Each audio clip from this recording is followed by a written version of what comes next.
I still remember the night I disappeared. No goodbye note, no explanation, just silence. It wasn't an impulsive decision. It was survival. Because once you walk in on your wife tangled up in another man's arms in the home you built together, the walls don't just collapse around you, they crush you. And that night, crushed beneath betrayal, I did the only thing I could. You vanished. The discovery. It was late, well past midnight, when I came home early from a business trip. A canceled meeting meant I could surprise Emily, maybe share dinner, maybe laugh about how we hadn't had a date night in weeks. But when I opened the door, the first thing I heard wasn't her voice. It was a muffled laugh, a man's. First, I thought maybe she had the TV on. But as I walked down the hallway, the sound sharpened. Whispers moaned the creak of our bed frame.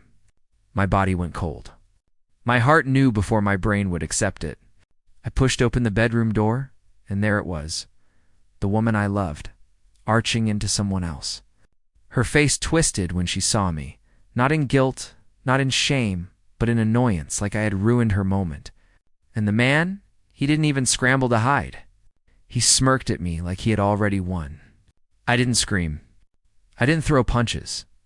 I just stood there staring, my whole world collapsing in silence. Emily broke it first. David, this isn't what it looks like. But even she couldn't finish the lie. The vanishing. That night I packed a bag, withdrew every dollar I could, and drove until the city lights were just a memory. No calls to friends, no family, no trail. I left my phone in a gas station dumpster, bought a prepaid one, kept driving until the roads got narrow. The signs faded, and the mountains swallowed me. In a small town 2 states away, I rented a cabin from an old man who didn't ask questions. I paid in cash, kept to myself, and built a life out of nothing. The mornings smelled of pine.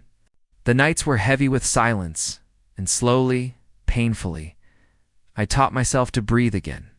Emily called, emailed, begged through mutual friends, but I ignored it all. In my mind, she was gone, dead to me. I wasn't David the husband anymore.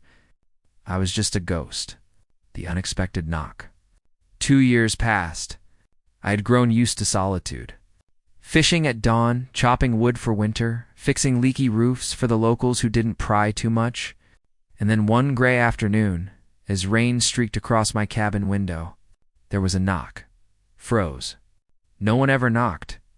When I opened the door, I nearly dropped to the floor. Miley soaked, shivering, clutching a suitcase, her eyes wide, desperate, like she had just run from a fire. David, she whispered, voice breaking. I found you. Old wounds. I should have slammed the door. I should have told her she didn't exist anymore. But my body betrayed me. I stepped aside. She moved past me, dripping water onto the wooden floor, looking around like she couldn't believe where I'd been hiding. You're alive, she said, as if she had truly thought I might be dead. Why are you here? My voice came out colder than I intended. Tears welled in her eyes. Because I never stopped looking for you. Because I can't, David. I made the worst mistake of my life. I lost you, and I can't live with it. Her words sliced at me, reopening wounds I had spent years stitching shut. I turned away. You didn't lose me, Emily. You threw me away. Her side of the story? Over the next hour, she spilled everything. How the affair had been a moment of weakness. How the man meant nothing. How she had been spiraling with loneliness and resentment. I never noticed. I was so stupid, she cried. I thought I wanted freedom. I thought I was missing something. But the second you left, I realized you were everything. She told me she had gone to therapy, that she had quit drinking, that she had been searching for me ever since. I don't want money. I don't want forgiveness if you can't give it. I just needed to see you. To tell you that I destroyed the only good thing I ever had. I wanted to scream at her. To tell her that her moment of weakness had burned down our home, our marriage, my trust. But all I could do was sit there in silence. My fists clenched so tight they shook. The battle within. That night I didn't sleep. I lay awake on the couch, staring at the ceiling while she slept in the bedroom. Wearily, her breathing uneven. Memories flooded back. Our wedding day, her laugh on road trips, the way she used to fall asleep on my chest. But each memory twisted with darker ones, the betrayal, the smirk on her lover's face, the hollow sound of our bed frame as I stood frozen in the doorway. I realized the truth. I still loved her, and I hated her for it. Confrontation. The next morning, I finally asked what had burned in my chest all night. Why him? Why then Emily sat at the table, hands wrapped around a mug of coffee. Her eyes were swollen from crying. Because I was angry at you, she admitted softly. You were working so much, always gone. It felt invisible. And when he gave me attention, I let myself believe I deserved it. It was selfish. It was cruel, and it destroyed us. Her honesty cut deeper than lies ever could. And what about now, Prest? Do you expect me to take you back, pretend none of it happened? No, she whispered. I just needed you to know that I've changed, that I will regret what I did until the day I die. If you never want to see me again after this, I'll accept it. But I couldn't let you disappear without knowing how sorry I am. Choice, days passed. She stayed in the cabin, helping with chores, cooking meals like she used to. At times it felt almost normal, like we had rewound to a life before the betrayal. But every glance at her carried a shadow. Every laugh felt stolen. One evening, as the sun dipped behind the mountains, she stood on the porch and said quietly, I'll go tomorrow. I won't force myself into your life anymore. I had to see you one last time. My chest ached.